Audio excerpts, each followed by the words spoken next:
Hi everyone, कैसे हैं आप लोग। सो गाइस, आप सभी का स्वागत है आज का सवाल सीरीज में। और मैं आज आपको देने जा रहा हूं क्वेश्चन नंबर 3 का आंसर।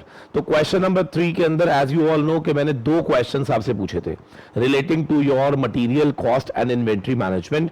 और एक क्वेश्चन उसमें से था इन्वेंट्री टर्नओवर का, और दूसरा जो क्वेश्चन था that was from ABC analysis. ये दोनों ही इन्वेंट्री कंट्रोल टेक्निक्स होती हैं। अगर आपने मटेरियल कॉस्ट का चैप्टर पढ़ा हो तो उस चैप्टर के अंदर इन्वेंट्री टर्नओवर रेशियोज कैसे निकलती है, स्टॉक वेलोसिटी कैसे निकलती है, और एबीसी एनालिसिस के अंदर हम कैसे आइडेंटिफाई करते हैं कि कोई भी इनपुट कैटेगरी ए में आएगा, बी में आएगा या सी में आएगा, तो वो मैं अब आपको बताने जा रहा हूं। ठीक है जी, तो आइए देखते हैं जरा।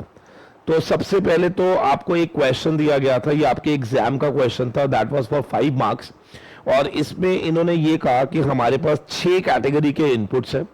ठीक है, कैटेगरी 1 2 3 4 5 6, और हर इनपुट के अंदर हमारे को ये भी बताया गया था यूनिट्स क्या है, और ये भी बताया गया था उसकी यूनिट कॉस्ट क्या है। ठीक है, उसने कहा एमएम अडॉप्ट करेगा policy of classifying the item constituting 15% या उससे ऊपर of the total inventory cost as a category, the item constituting 6% और less of total inventory cost as C category, and जो बचेगा वो होगा बी कैटेगरी। तो चलिए, जिन बच्चों ने एबीसी एनालिसिस नहीं पढ़ा है तो उनको पहले मैं थोड़ा सा बता देता हूं कि एबीसी एनालिसिस क्या होता है। देखिए, होता क्या है, इसको बोलते हैं principal bye exception. Principal bye exception का मतलब होता है कि आपको अगर अच्छे से कंट्रोल करना है तो आप हर चीज को बराबर कंट्रोल नहीं कर सकते। आपको प्रिंसिपल बाय एक्सेप्शन फॉलो करना पड़ेगा, जहां पर आपको ज्यादा स्ट्रिक्ट कंट्रोल लगाने पड़ते हैं कुछ चीजों पे, और कुछ चीजों पे आपको थोड़ा सा मॉडरेट, और कुछ चीजों को आपको लिबरल रखना पड़ता है जहां पर बहुत ज्यादा कंट्रोल की जरूरत नहीं हो। तो एबीसी एनालिसिस एक ऐसी टेक्निक है जो हमारे इनपुट को 3 पार्ट में डिवाइड कर देता है, like A category, B category, C category.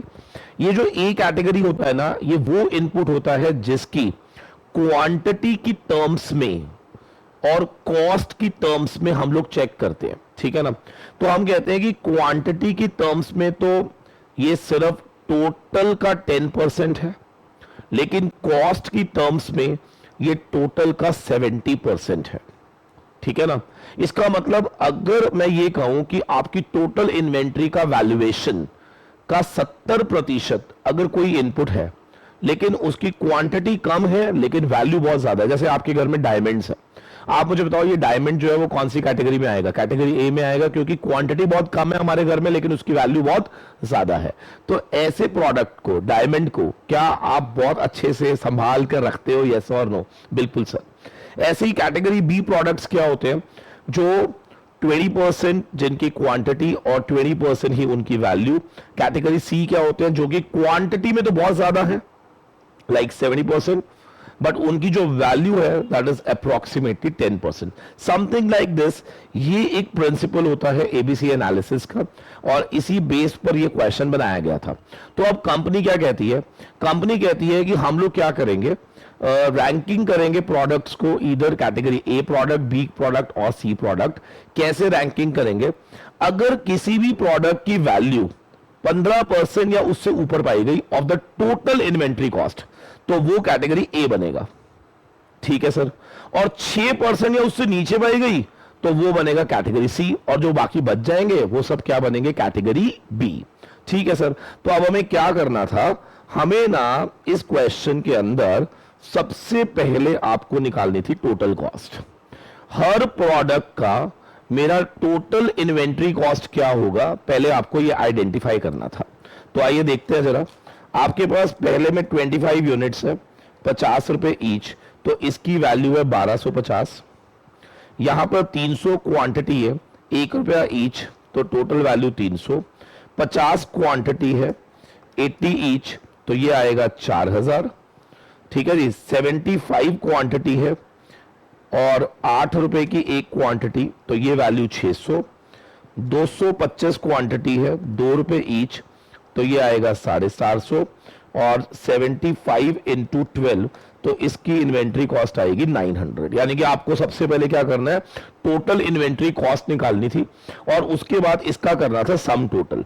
तो 1250, 300, 4000, 60, 450 और 900, तो ये हमारे पास टोटल आ जाता 6960। ठीक है ना। तो हमारी टोटल इन्वेंट्री 6 की 6 मिला दी जाए तो उसकी टोटल कॉस्ट कितनी है, 6960।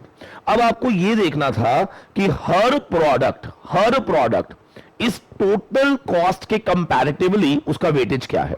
तो देखो, पहला प्रोडक्ट आउट ऑफ 6960 1250 का था, तो 1250 डिवाइड बाय 6960 इंटू 100, तो मेरे बच्चे ये आ रहा है 17.95%। इसका मतलब टोटल इन्वेंट्री का अप्रोक्सीमेटली 18% हमारा प्रोडक्ट ए का कॉस्ट है। ठीक है। और उसने क्या कहा था, अगर ये 15% या उससे ऊपर पाया गया तो इसे आप रैंक कर देना कैटेगरी ए प्रोडक्ट है ये। ठीक है सर, आगे बढ़ते हैं। 300 डिवाइड बाय 6960 इंटू 100, सर ये आ रहा है 4.31%। अभी मुझे बताओ 4.31% क्या 6% या उससे नीचे है? यस, तो ये कैटेगरी सी हो जाएगा। ठीक है। फिर आ जाता है 4000 डिवाइड बाय 6960%, सर ये आ रहा है 57.47%। क्या ये भी कैटेगरी ए है? बिल्कुल। फिर 60 divide by 6960%, it will come out with 0.8620। My God, बहुत कम है, तो ये कैटेगरी सी प्रोडक्ट है। फिर 450 डिवाइड बाय 6960 परसेंटेज करेंगे तो ये आएगा 6.46। क्या ये 6% से ऊपर है? तो ये कैटेगरी बी बनेगा। और 900 डिवाइड बाय 6960 परसेंटेज 12.93, क्या ये भी कैटेगरी बी बनेगा? And that's it. तो what you can see from here is that out of total, जब हम रैंकिंग की बात करते हैं तो पहला वाला प्रोडक्ट रैंक ए है, दूसरा सी है, फिर ए है, फिर सी है, फिर बी है, फिर बी है। तो इस तरीके से आपको ये रैंकिंग करनी थी। तो उन्होंने यही पूछा कि पहले तो आप रैंकिंग करो percentage of total inventory cost के अंदर और क्लासिफाई करो उनको किसमें, कैटेगरी ए बी सी के अंदर एज पर ABC analysis which is being adopted by MM limited. I hope काफी सारे बच्चों का ये आंसर सही होगा, जिनका सही नहीं है घबराने की जरूरत नहीं है, because the objective of this series is to learn. सीखना है बस हमें, that is the main objective of this, the purpose of this whole series. चलिए, तो अब मैंने दिया था एक आपको नेक्स्ट क्वेश्चन, एक और क्वेश्चन हमने दिया था, that was related to inventory turnover ratio. तो पहले तो कौन मुझे बताएगा इन्वेंट्री टर्नओवर रेशो क्या होता है? याद करो, आपने रेशियो एनालिसिस के चैप्टर में भी इस फॉर्मूला पढ़ा हुआ है, किसी को याद है?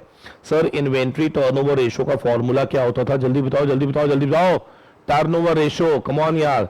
जब भी किसी की भी टर्नओवर निकालते हैं वो नीचे आता है, तो एवरेज इन्वेंट्री नीचे और ऊपर आ जाता है COGS, cost of goods sold.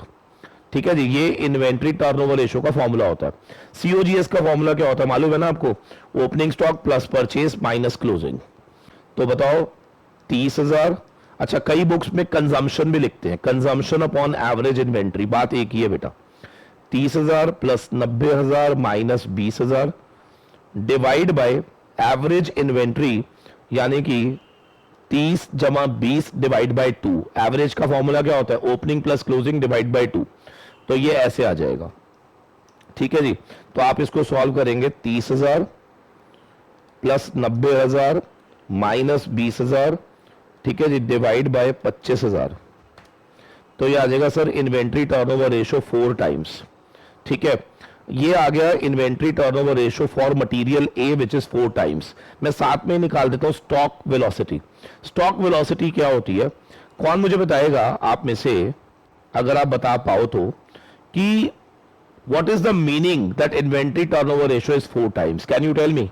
Inventory turnover ratio 4 times का मतलब है कि एक साल में इन्वेंट्री को क्या 4 बार रिप्लेस किया जाता है? यस सर, एक साल में इन्वेंट्री को 4 बार रिप्लेस किया जाता है। तो इसका मतलब ऑन एन एवरेज कितने पीरियड में किया जाता है, दैट इज वेलोसिटी। तो जब भी वेलोसिटी निकालनी हो ना, तो अगर मंथ्स में निकालनी हो तो ऊपर 12 आएगा, अगर वीक्स में निकालनी हो तो 52 आएगा, डेज में निकालनी हो तो 365 आएगा, डिवाइड बाय एसटीआर या आईटीआर एक ही बात है, इन्वेंट्री टर्नओवर रेशियो या स्टॉक टर्नओवर रेशियो बात एक ही है।